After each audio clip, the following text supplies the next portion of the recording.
Hey guys, this is Mel, and I am back to talk about Arrow, this time episode 501, titled Legacy, which premiered Wednesday, October 5th, 2016 on the CW. And guys, what a great premiere. But first off, just a reminder, guys, quickly, my 3 rules for these videos. First one is the fact that I am recording this within the same night that I watched the episode for the first time. So as of the clock right now, it's roughly less than an hour since I've finished watching the episode. So while this video may be posted more than 24 hours after the episode first airs, just know that I've recorded it shortly after watching it. Which leads to my second one. I record my thoughts and opinions about this episode before any other outside influences can get to me. So what you're hearing right now is my genuine first impression of this new episode of 501. And thirdly, all thoughts and opinions are my own that I state in this video, and any photos that I use of myself in any video I create is my own. Otherwise, I don't own anything. Any TV related images I edit for this video is all found through Google. I only use them for the sole purpose of making my video look visually appealing, as most of the time it's just my voice you are hearing from me.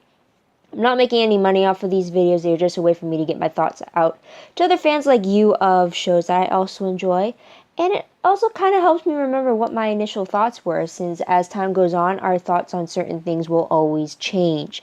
So it's always cool to see what my initial thoughts were, what I've previously thought of when it comes to episodes like this. Because who knows, later on down the line when we learn about something new, that might trigger something that I probably should have known when watching a earlier episode for the first time. While I'm watching it for the first time, you'll never know. So anyways, with that said, let's start with the 10-minute clock and let's begin. So something new that we learned in the premiere episode. Well, first off, Oliver is solo as a vigilante once again. Apparently, he seems to have more trick arrows up his sleeve. I'm hoping I'm not the only one who recognizes. He had a parachute arrow. He had an arrow that allowed him to get Felicity access into the bomb. I think those are only the 2 prominent ones that I truly noticed, but he definitely didn't have trick arrows like that previously, so I thought that was pretty interesting. But while he is alone out in the field, he still has Felicity and Curtis running the tech for him, so at least he has that. Also, we have Coach Lance back in town, but he seems to have fallen down his drunken spiral once again, and we find out that him and Donna are no longer together. Donna is actually back in Las Vegas waitressing.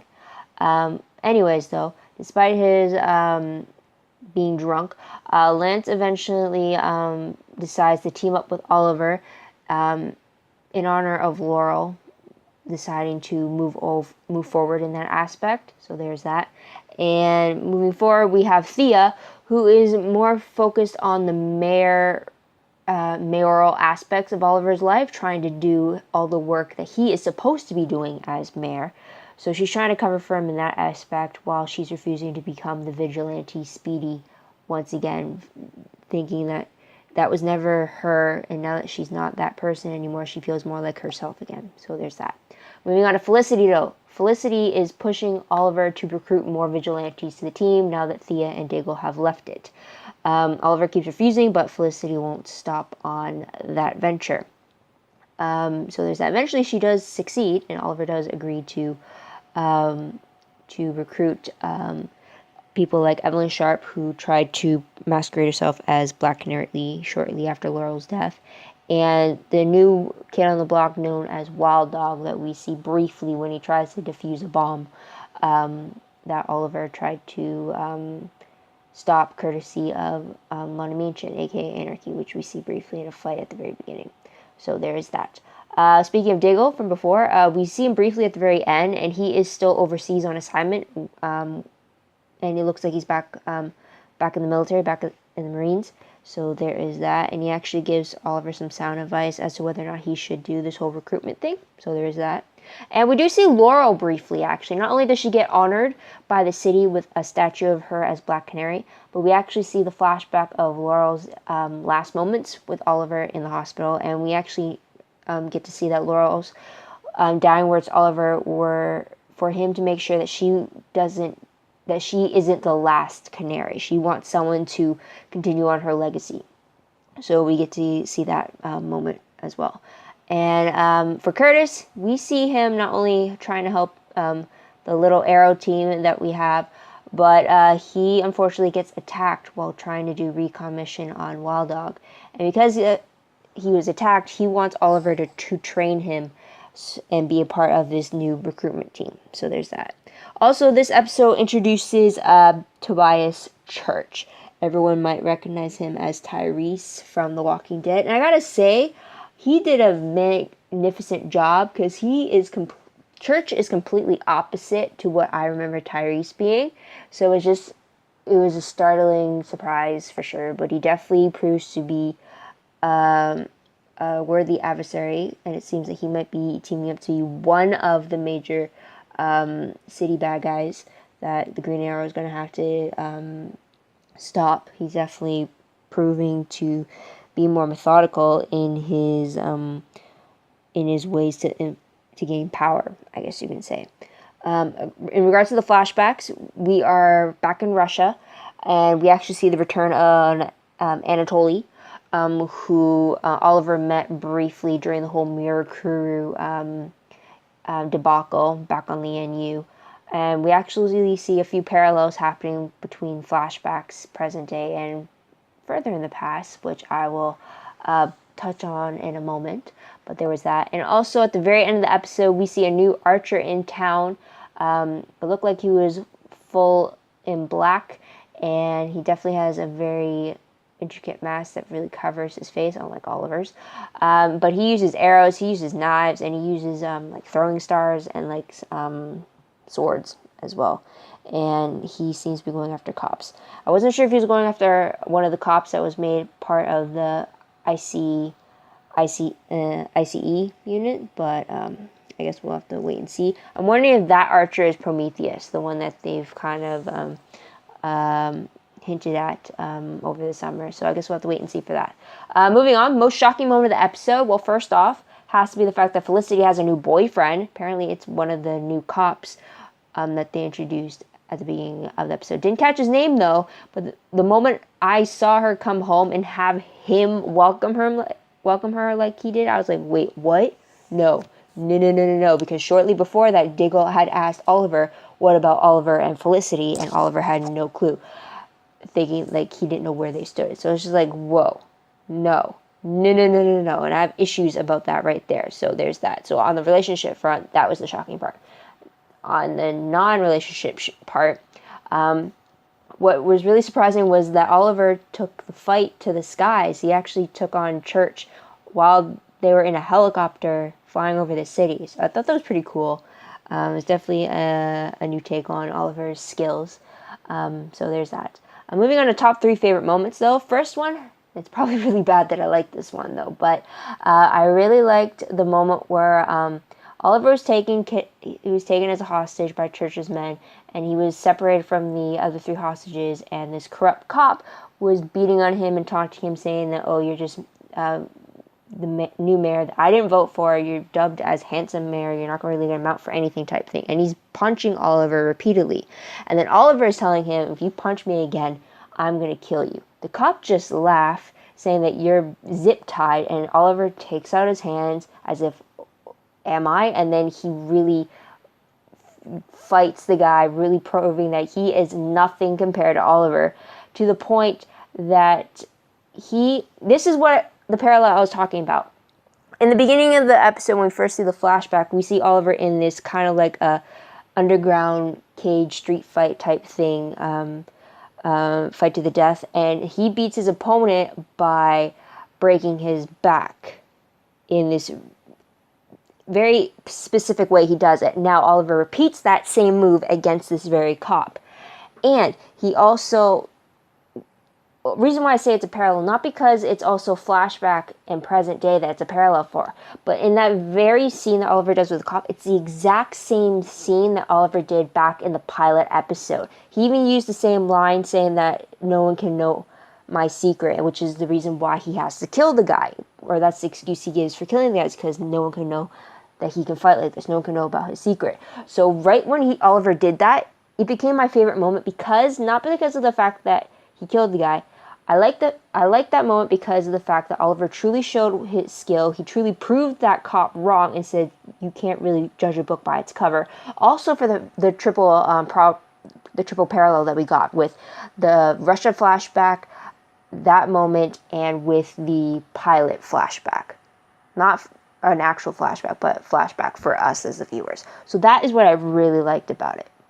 And I'm just a sucker for characters always being underestimated and then just showing up that person's like, you proved me, you have me all wrong. I can actually do this and do it better. I really like those moments. I really do.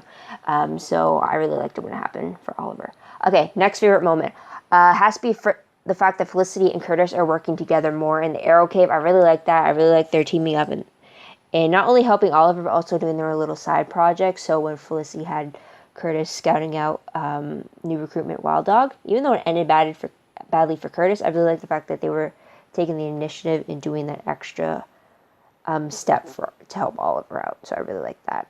Last favorite moment I had was the scene between Oliver and Quentin Lance on the dock by Laurel's new statue, as they talk about the whole Russian proverb about how if sharks don't swim, they drown or something like that. I just really like the moment between them. I really like that it came to kind of like an understanding. I think it was the first time that Lance actually heard Oliver speak Russian. So, and then just have them both connect on the way, like, okay, we really do have to move forward from this. And that's when Lance offered not only his help to Oliver, but also guys on the police force that he thought would benefit Oliver, since they were dealing with the whole idea that there would be corrupt cops in the city. So there is that. So moving on to top 3 peeved moments. I only have 2, and the timer just went off, but I'm going to continue anyways. First peeved moment was the fact that Felicity has a new boyfriend. Obviously, my Olicity heart does not like this, so that is why it's a peeved moment for me, because I really do not like the fact that they built up Olicity for 3 years, and yet they had that relationship destroyed in 15 episodes. Yes, they are still partners when it comes to the whole crime fighting thing, but as an Olicity fan, I'm just truly disappointed that we got 3 years of build-up between Oliver and Felicity, and yet we only saw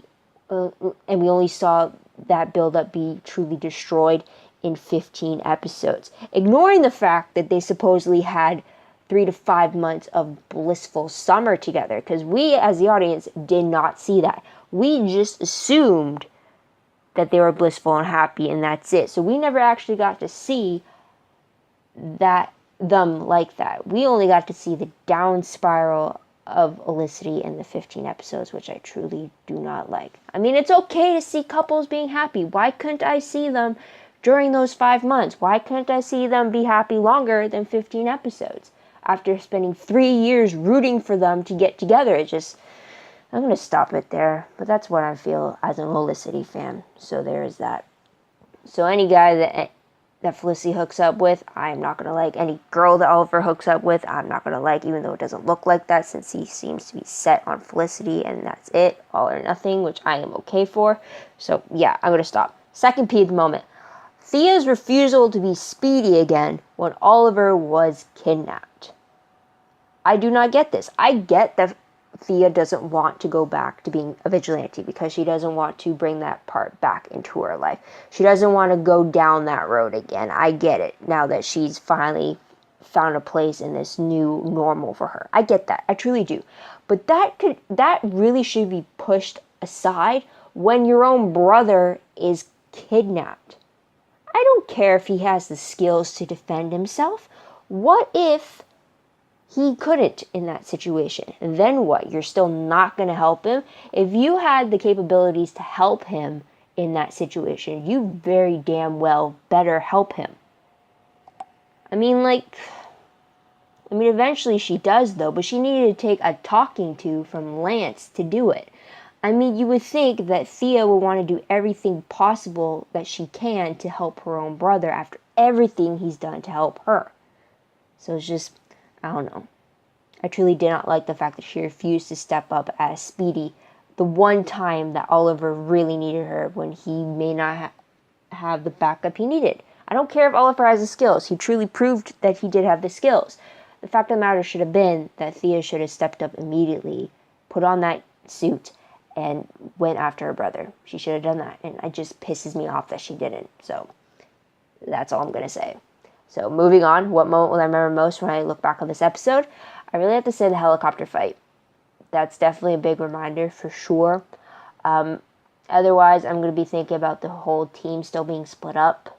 Oliver's try it and fail as a mayor. He's getting there, but he really doesn't have the credentials to run a city. He has the credentials to fight for the city as a vigilante, not necessarily in a political standpoint. Same thing with Thea, too. I'm surprised how much she's managed to do, considering she probably never studied in that. She probably never even went for something like that. Laurel maybe might have had the skills for it, but none of the queens for sure. But anyways, moving on. Random questions. 1. It doesn't look like Flashpoint affected anything here. Or did it and we're just not aware of it because we don't know the minute changes and everything. Because, like, I'm still trying to figure out how certain things affected the new timeline in Flashpoint back on the Flash, and yet how any of that could affect it on Arrow, if that makes sense. Time travel is a very, very tricky thing, and the whole butterfly effect is it really messes with your head unless you really think about it. Anyways, last question. Is Quentin Lance officially on Team Arrow now? Is he still off the police force? Is he now going to help the team more? Is he just going to step in when, like, it's the last resort? I really don't know. I didn't really get a clear understanding of that. But let me know in the comments below if you have an answer for that. I'd love to hear about that. But moving on, predictions very quickly. Definitely a lot longer than I thought. But based off the promo I saw for 502, it looks like Oliver trains Curtis Evelyn Sharp, a.k.a. the fake Black Canary, shortly after Laura's death, and Wild Dog. We actually get to see him without the mask next episode. And also looks like the team is going to have to deal with a terrorist attack on the city. Once again, that city definitely can't get a break. But based off the synopsis for the episode, it says that Oliver's new recruits for Team Arrow are Curtis, Wild Dog, and Evelyn Sharp. Unfortunately, the Green Arrow's training methods proved to be too much for some of them to handle. Meanwhile, in the flashbacks, Oliver's initiation into the Bratva continue. So that'll be interesting to see. I'm definitely excited to learn more about Oliver's time with the Bratva, especially since he manages to get a tattoo for them later on. So I can't wait to see what he has to go through and just what he had to do to get to that point. So it'll be cool to see what he learns from all that. I'm also excited to see the new training of these new recruits and just see how Oliver goes about this, since he's gone under many different types of trainings, and maybe it'll be interesting to see how he does it for sure. And I'm looking forward to who this new Archer is, whether he is Prometheus or not, and if he is any way connected to Tobias Church. So that'll be something as well, though. But what did you guys think of the premiere episode? What did you like about it? What do you think is going to happen next in the season? Let me know in the comments below. I would love to hear about it. Also, don't forget to like this video, subscribe to my channel, and check out my other videos if you haven't done so already. Also, check out my Tumblr page. Link for that will be down below. I try to be up to date with all my reblogs pertaining to the episode. I'm going to be hopefully a little more organized in my time. So I'll get right on that, though. But also check out my WordPress account. Everything is linked up through that. So if anything, you could always find everything back to that. Link for that will be down below through the Tumblr. Yeah, I think that's about it. So thank you guys for watching. I truly appreciate it. Again, sorry for the delay for everything, but I hope you come back, see what I have to say about the next episode. I hope you check out my other videos if you haven't done so already. And until next time, guys, this is Mel, wishing you all a great day, great week wherever you are. So until then, bye for now.